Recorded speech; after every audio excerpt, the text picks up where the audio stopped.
Well, if we had to choose the greatest, most mysterious architectural work of humanity, we can say that Pyramid Sa is an extremely bright candidate. We must also mention the Sphinx, the great Egyptian pyramids that are a favorite subject of movies, adventure stories, and horror stories. The Giza Pyramid was established at least 12,000 years ago, at the time of ancient Egyptian writing, and is most likely the work of a prehistoric civilization that existed before that. From ancient times until now, there has been no official, complete, and accurate answer to the mysteries of the pyramid. It is no coincidence that among the 7 wonders of the ancient world, this pyramid stands at the highest position and is the last wonder remaining today. According to conventional wisdom, the ancient Egyptians built the pyramids at Giza around 2500 BC, but this argument reveals a few loopholes. First, according to estimates by scientists, the Egyptians had to use about 2.4 million blocks of stone. On average, each block weighed from 2 to 4 tons. Some blocks even weighed up to 15 tons. In the middle of a vast sea of sand, how could the ancient Egyptians transport stone blocks to build such giant pyramids? Many different hypotheses and speculations have been put forward to explain this mystery. But from an architectural and construction perspective, those methods are not really convincing. Second, the Giza Pyramid complex was also designed and built completely differently. They have absolutely no internal frame system, but precisely measured stone blocks that create stability and durability for the pyramid. These pyramids also do not have religious symbols or hieroglyphs inside, raising suspicions that they were not built by the ancient Egyptians, who always carved characters in tombs. Furthermore, at first glance, people think that the pyramid has 4 sides, but in fact, it has 8 sides. The Giza Pyramid from the bottom to the top has a concave line of about 0.5 to 1 degree, forming a special pyramid surface with 8 faces. This is a technique that is difficult for us to do with our current level of science and technology. Third, the location of the Giza Pyramid complex is extremely special. It is located exactly on the coordinates of the intersection of the longest meridian and latitude in the world. This means that the Giza Pyramid is located in the center of the continent on Earth. Furthermore, the 3 largest pyramids, Khu, Khafre, and Merkur, not only align perfectly with each other on the ground, but they also align with the 3 lumbar stars of the Orion constellation. Astronomers also pointed out that the Giza Pyramid complex faces the exact north pole of the Earth. This, although built thousands of years ago, is the most accurate north-facing structure in the world. The question is, how could ancient people more than 2,000 years ago have such accurate positioning and observation skills? A new hypothesis to explain these unusual features by Graham Hancock and Robert Bauval has given a different perspective on the age of the Giza Pyramid and evidence to support their hypothesis. They claim that the Great Sphinx of Giza was placed in front of the pyramids and must have been carved from a natural rock before sand covered the area. In an interview with Express UK, Mr. Hancock said the Sphinx had to be carved in the absence of sand. You cannot carve a rock when it is under sand. The time that met this criterion was about 12,000 years ago, and the ancient Egyptians did not exist then. On the other hand, archaeologists also discovered that the 4.3-meter thick sediment layer around the pyramid base contains many fossil shells dating to nearly 10,600 years old. These suggest that the pyramids and Sphinx must have been built at least 12,000 years ago and may have been there before the start of the Ice Age. This significant difference in time also means that giant tombs were not built by the ancient Egyptians. It should be added that, according to the history of world civilization, people discovered that when rusty coins were brought inside the pyramid, after more than a month, those coins shined again. Or you can also put a cup of fresh milk in the pyramid. After a month, the milk will still not change color or taste.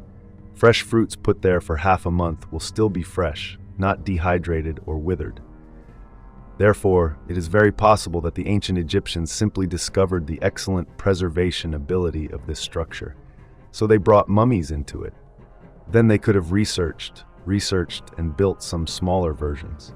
An interesting thing to mention is that archaeologists discovered many giant human remains and skulls dating back 12,500 years, at the same time that the Great Pyramid is believed to have been built around the world. Their height when alive was determined to be between 4 and 12 meters. With this height, building massive pyramids seems just like us people today building high-rise buildings. Who built this project? In this regard, historians believe that these giant structures may have been built long ago by an advanced ancient civilization that existed somewhere, perhaps Atlantis, which was eventually destroyed by the Great Depression. Red water was destroyed. Hancock said, "I did some research and found a connection between the pyramids and a sunken continent. It could have been Atlantis. When Atlantis sank, they migrated everywhere." Yes, perhaps a group of Egyptians. And of course, they are completely qualified and technologically capable to build pyramids like we see. No one else can do this. It requires very high technology. The 3 smaller pyramids at Giza may have been built by Egyptians who ruled as pharaohs under the name Tutankhamun for 10 years, until his death at the age of 19 around 1324 BC. In the scientific world in general, and archaeology in particular, the character of King Tutankhamun is a typical mystery that has not been solved. So who was Tutankhamun until his death, buried for thousands of years, and continues to come to light? Researchers have verified that King Tutankhamun was the grandson of the great pharaoh Amenhotep III and was almost certainly the son of Akhenaten, known as Amenhotep IV, a controversial figure in the history of the 18th dynasty. The new kingdom in Egypt, circa 1550 to 1295 BC. His mother is said to have been one of Akhenaten's sisters. At the time of his birth, ancient Egypt was undergoing great social and political upheaval. Tutankhamun's father banned the worship of many gods and advocated the worship of Aten alone. For this reason, he was called the Spear King, when the people were forced to honor Aten. The sudden change of religion threw society into chaos. The capital was changed from Thebes to Amarna, and Akhenaten devoted himself to the process of religious conversion, neglecting domestic and foreign affairs. From the power struggle, the old and new took action. Akhenaten became more autocratic and his regime worsened.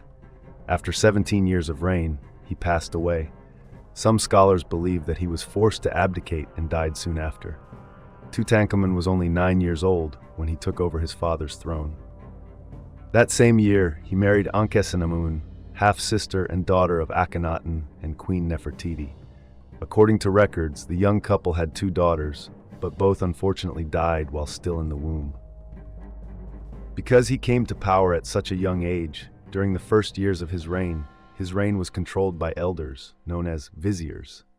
This force was supported by Horemheb, Egypt's top military commander at that time. Both men overturned Akhenaten's edict to worship the Aten, restoring traditional polytheism. King Tutankhamun asked the royal family to move back to Thebes and sought to restore order, hoping that the gods would once again favor Egypt. He ordered repairs to the holy places and continued construction at Karnak Temple. The red granite lions at Soleb were also supervised by him. Meanwhile, foreign policy was neglected during his reign. The young king, Tutankhamun, sought to restore order and succeeded. After his death, King Tutankhamun was embalmed according to Egyptian religious tradition, as they believed that the royal body should be preserved to carry into the afterlife. There have been many theories about the culprit responsible for the death of this great king. He has a tall body but is physically weak, with a paralyzing, swollen disease in his left foot. There is a view that the reason is because Tutankhamun was the child of inbreeding in the Egyptian royal family. DNA tests published in 2010 showed that Tutankhamun's parents were brothers and sisters. Additionally, Tutankhamun's remains revealed a hole in the back of his skull.